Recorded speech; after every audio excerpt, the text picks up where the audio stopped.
Hey, James, what do you think about what's been happening in the news lately? I don't like any of it. It's all shit. Neither do I. So, how about we talk about some of this stuff for our viewers here? We'll talk about the Trump kids and their testimonies. We'll talk about Trump fighting with the judge.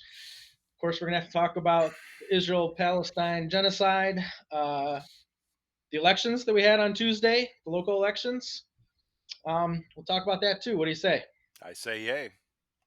All right, it's time for the fucking podcast then. Woo, woo, woo. Cue the music.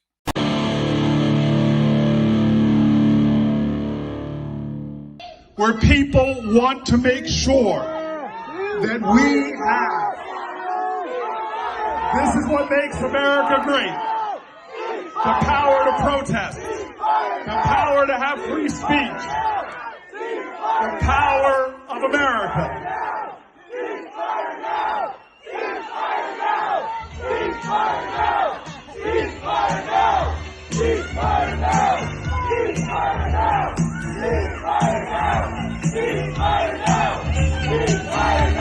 Column A, all the way. Column A, all the way. Column A, all the way. You did it wrong. No. It's worth charging them with perjury because they said they didn't do something, but then there was an email from a couple years ago. I don't know, but they didn't help. They didn't help their dad at all. Well, the kid, the two boys, they were just full of I don't recalls and I don't know anything about that. I wasn't privy to that. Even though they're signing things, their signatures are on things that they said they've never seen before. But Ivanka confirmed some things from what I read. Confirmed some things that Trump was involved in directly. That he had said when he was testifying that he wasn't. So that's going to be a problem for him. Either way, it was kind of a circus. I don't know.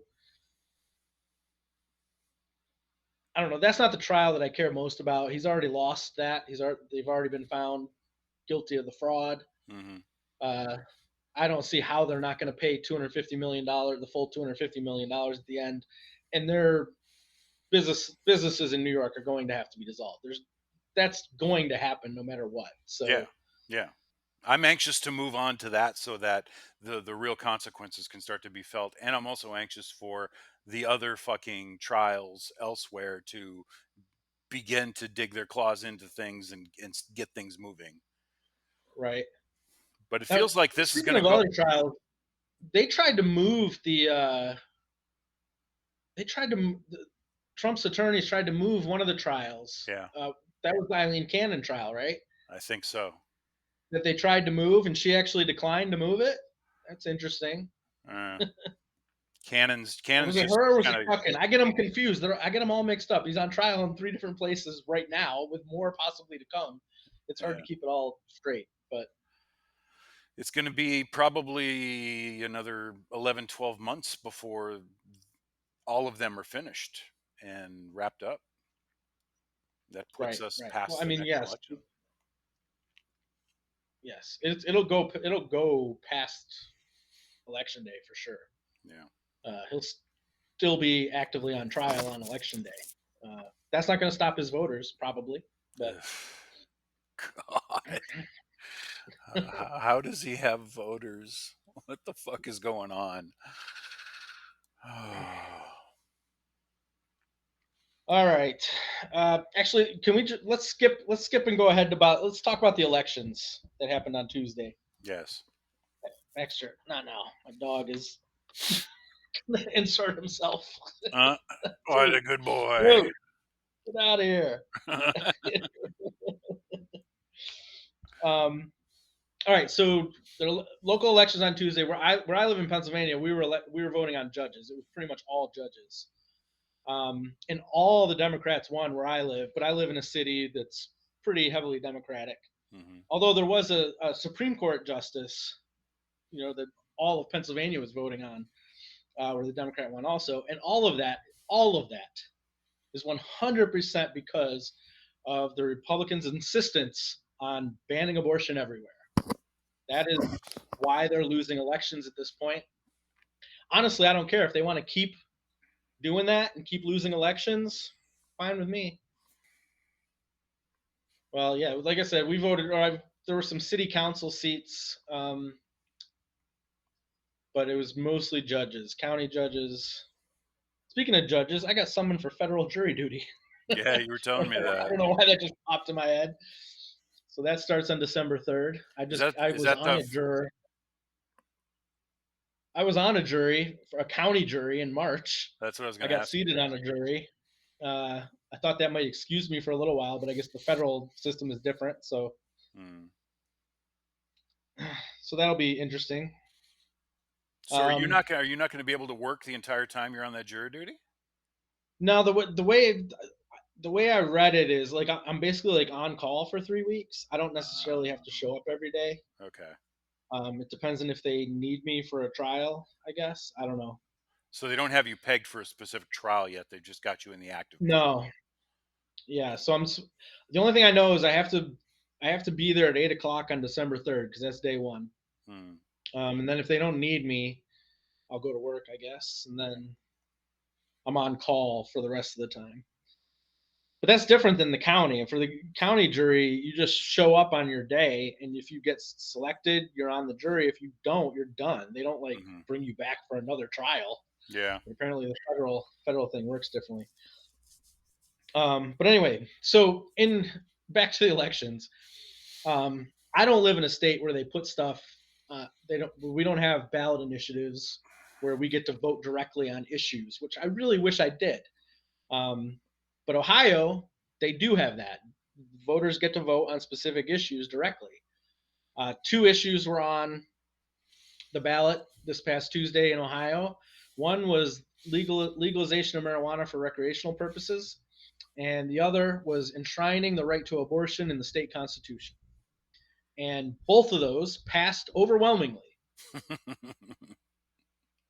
So when you let the people vote, the things that are popular with the majority pass. Mm-hmm. But then you had this asshole. I would like to nominate him for asshole of the week, actually. You put very sexy things like abortion and marijuana on the ballot, and a lot of young people come out and vote. It was a secret sauce for disaster in Ohio. I don't know what they were thinking, but that's why I thank goodness that most of the states in this country don't allow you to put everything on the ballot, because pure democracies are not the way to run a country. So you put very sexy things like abortion. Pure democracies are not the way to run a country. James, what do you think of that? The blatant insanity of that statement, it reminds me of an email that I got from Don Jr., because I get emails from the Trump family all the time, apparently, where he's saying the Democrats came out strong because of turnout. No shit. Yeah, that's true. The fact that they count that, the fact that people actually wanted to vote as being some sort of trick that is being played on the electorate is just it's unfathomable.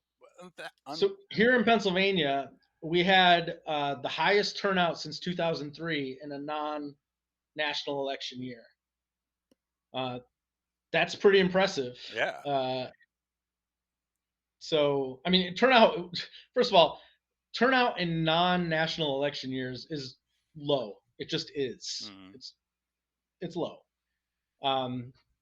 But still, to be at proportionally more than it was in any other off-year election, it tells you it matters. Mm-hmm. That issue matters to people. Yep. So it wasn't directly on our ballot, but we were electing a Supreme Court justice to the Supreme Court of Pennsylvania. That is, the GOP in Pennsylvania is trying to add a ban on abortion to the state constitution. So the opposite of what was happening in Ohio, the GOP is trying to do here. And so in the 2020 election or 2022 election, Pennsylvania voters gave the state Senate to the Democrats to prevent that. Mm-hmm. To prevent them from moving forward with the issue of adding a ban on abortion to the Constitution of Pennsylvania. Mm-hmm. And then to further solidify that, it was widely publicized that you had to vote for this Democratic judge to sit on the Supreme Court to prevent that too. And it worked because she won easily. Uh, so abortion wins. Protecting the right to choose is a winning issue, which brings me back to another little issue I have with. I just want to crap on Biden for a little bit if we can. Absolutely. There were 2 years after Dobbs where Democrats could have, if they wanted to, enshrined the right to choose in national law. They could have done that. Mm-hmm. Biden was the president. They had the Senate. They had the House. They didn't do that. Mm-hmm. Why? Because they're winning elections now because they didn't do that before. Yeah, they need the hot button issue to stay a hot button Right. issue because they don't have anything They else. will never permanently fix that. Mm-hmm. Never. Yep. Because they need it to be the issue that we go vote for them. Just like they will never permanently fix the housing crisis, the energy crisis, the food crisis, you name it, across the board. Both political parties need those things to stay unstable in order to give them something ineffectual to run on and make empty promises for things that they have no agenda of changing, and it is used to stir the sort of populist emotion to, yeah, you better vote for me, otherwise this is gonna, they're gonna take Social Security away, they're gonna gut Medicare, Medicaid, blah blah blah blah blah. But then they don't do anything to prevent it when they've got the ability to do so. It's just this Right. same old fucking shit. And this is going to be a big problem in 2024 because, as you know, Biden has lost tons of his popularity with his stance on the Israel-Palestine conflict. In fact, that clip from, I don't know if it was from Thursday or Friday, where he was walking into the White House and a reporter asked what the chances of a ceasefire were, and he immediately said none, no None. chance. Yeah, and then he did this little dance when another Yeah. reporter was asking him a follow-up question. I was like fucking blown away by this.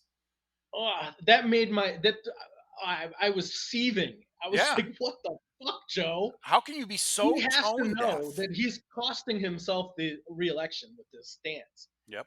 There is no way that Gen Z is going to show up and vote for him while he's actively supporting genocide.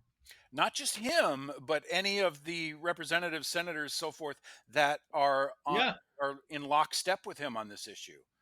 I think they should all be fucking John Fetterman, my new senator that I was so excited to vote for. He's on I don't know. Look, I don't have a problem. He's posted photos of the Israeli hostages outside his office. Look, I don't really have a problem with that because I wish there weren't Israeli hostages. But it's not a one-side issue. Yeah. What Israel is doing to the Palestinians is far worse than what was done to them. It's not proportional at all. No, and the actions of the only body that exists in Gaza to physically fight back against the occupation and the repression of the Israelis, the actions of that group, Hamas, didn't happen in a vacuum. They happened in response to, and you can go back and mark every single incident that Israel has perpetrated that instigated a response from Hamas. And it just escalates and escalates and escalates until Hamas finally just unleashes both barrels of fucking bottle rockets. And then Israel comes back with Apache helicopters and AIM-9 missiles.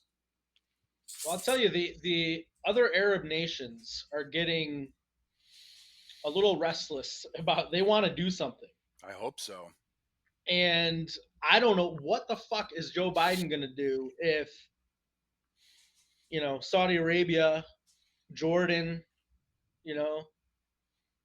Iran, if they decide to start joining the fight against Israel. As far as I know, the countries right now that have either trade agreements or some sort of cooperative agreements with Israel, Jordan, Egypt, and Saudi Arabia, I think, has some relationship with Israel. if those three countries, I think in terms of incrementalism, the countries in the Middle East that have a relationship with Israel, they need to break that relationship. That'll be the first swing at this. At that point, if Israel isn't amenable to changing their behavior, and by the way, this brings up another issue about the mantra that exists right now is ceasefire, call for a ceasefire. The the critique of that is a distraction from the larger issue of free Palestine, because a ceasefire and free Palestine are two very different things, and they are not necessarily related. um, so if those Middle Eastern countries break relations with Israel, I think that's the first thing you're going to see, barring some crazy action by Well, either Iran or Yemen or any place else. here's a list of countries that have broken diplomatic ties with Israel: South Africa, Jordan, Turkey, Chile, Colombia, Chad, Honduras, Bahrain, and Bolivia.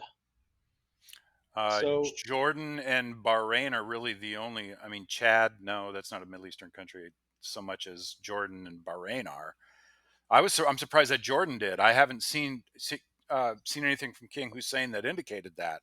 I've seen him speaking to the other Arab leaders at a conference, and they always put him out there because he's very westernized. He's very sexy in a political yeah, sense. He's very well spoken. But I've watched as he's made his statements to the other Arab countries, and then I've watched the response of other people who live in the Middle East in real time responding to what he's saying to these other countries, and their response is, he said this a million times before, he said this ad infinitum, and there's never been any action. And the other statement that's been made by the Egyptian prime minister and King Hussein was that, no, we will not take any refugees into Jordan or Egypt. We are not going to allow the oppression of the Palestinian people perpetrated by the Israeli people to become a problem for Jordan or Egypt. And that immediately got some kickback, which is understandable based on the text. But if they did this, if Egypt or Jordan or Syria opened the gates for Palestinian refugees, Israel would like nothing more than that, because at that point they can close the doors. And this right. this will be the 2023 Nakba all over again. There will be nothing to return to. And so they are correct in their statement that they should be supported in their statement that they won't be allowing refugees into Syria, Egypt, or Jordan, because that will constitute a win for Israel in this, and that's the end of Gaza for the Palestinian people. And who knows what the fuck happens to the West Bank Palestinians after that happens? Do you think for a minute that at the point where Israel runs every Palestinian out of Gaza, that they're not going to look over their shoulder and say, okay, now we can clean up the West Bank, push these people They into might Lebanon? they might wait a couple of years. They might, Oh yeah, I'm not saying it's going to be they'll immediate, send but they'll send uh, settlers. They'll send in the settlers like they did in Gaza. yeah. Here's the statement from the Jordanian government. They removed their ambassador from Israel as an expression of Jordan's position of rejection and condemnation of the raging Israeli war on Gaza, which is killing innocent people and causing an unprecedented humanitarian catastrophe. So that's the statement that the Jordanian government put out when they pulled their ambassador from Israel. But here, no matter how you feel about it, uh, it is a miscalculation by Joe Biden to not call for a ceasefire. It's just a complete miscalculation. At a bare minimum. Now, that being said, there's been some backpedaling recently. I saw Anthony Blinken get behind a podium recently, and he had a very different tone in the last 72 hours, where he began talking about. And by the way, I made a post about this last night that I saw You're the right, head. that asshole.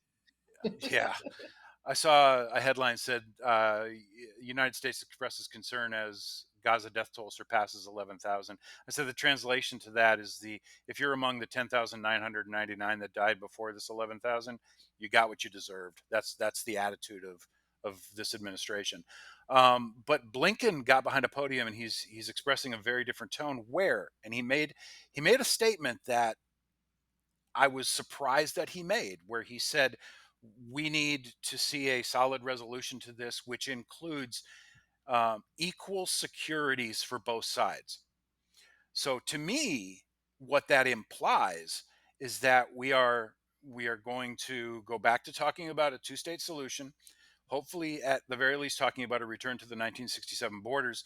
But when you're talking about equal securities for both sides, that means the Palestinians in Gaza, and frankly the Palestinians in the West Bank, have their own bona fide security forces that other countries can supply.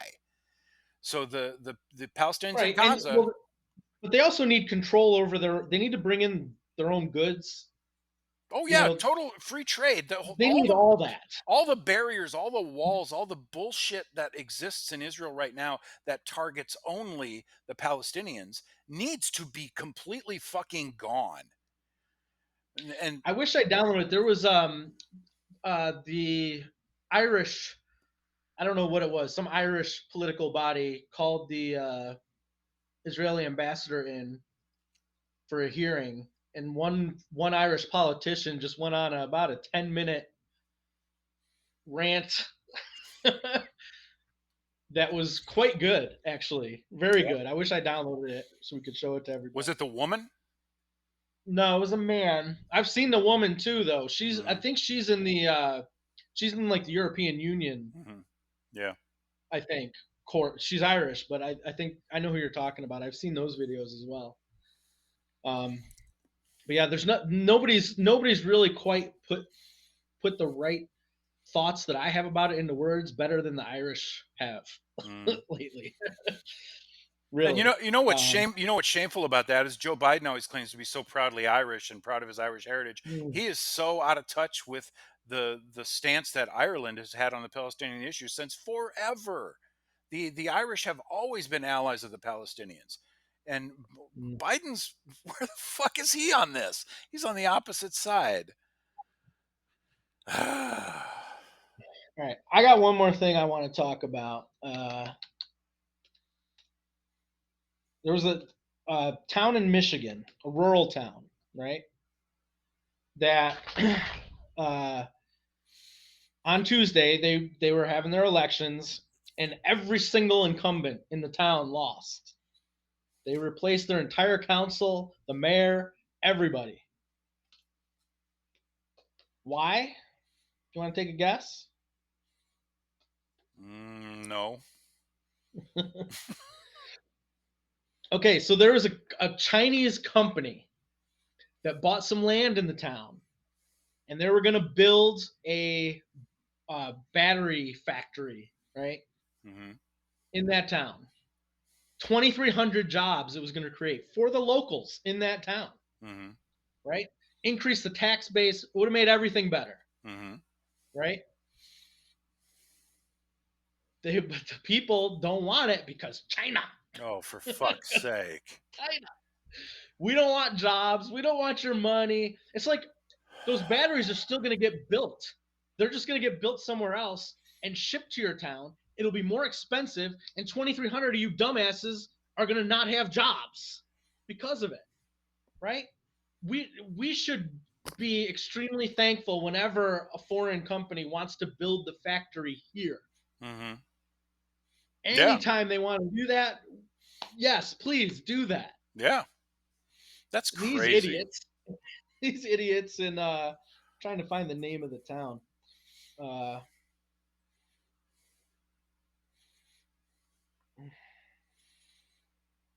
Green Charter Township in Michigan. So, yeah, so this was the decision for this was all within the confines of the city government and like Gretchen Whitmer. Yeah, and so the city government sold, put the deal together, sold the land, attracted the business, right, to the town. And then when it became public, though, the people didn't like it because They didn't want no communist company in their town, you know, providing 2,300 jobs. They didn't want that. So first of all, it's important to note they didn't do anything about the deal. The company still owns the land. They still have the plans to build the factory, all that. Mm-hmm. The people just fired all the government people that put the deal in place. They replaced every single one of them. Okay, so the deal is still there. The plant could still get built, and people could still get hired. hired. I mean, the new government is, you know, going to try to figure out how to get out of the deal or whatever, probably.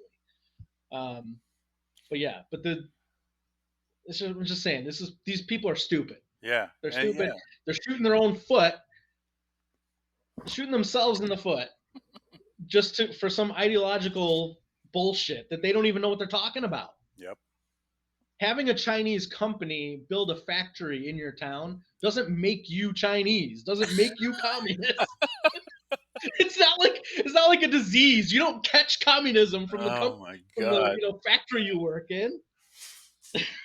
Good grief! It's just so stupid.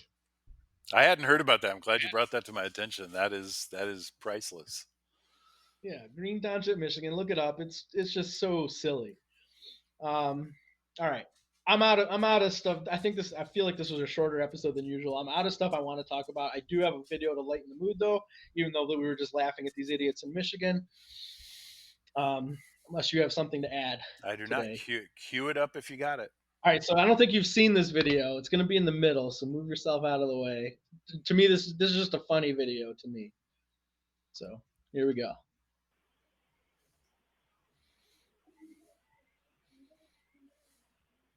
Is there audio? Oh yeah.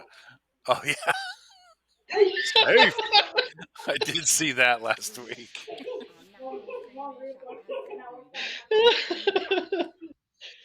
I love that kid, man. That kid's gonna go places. Yeah.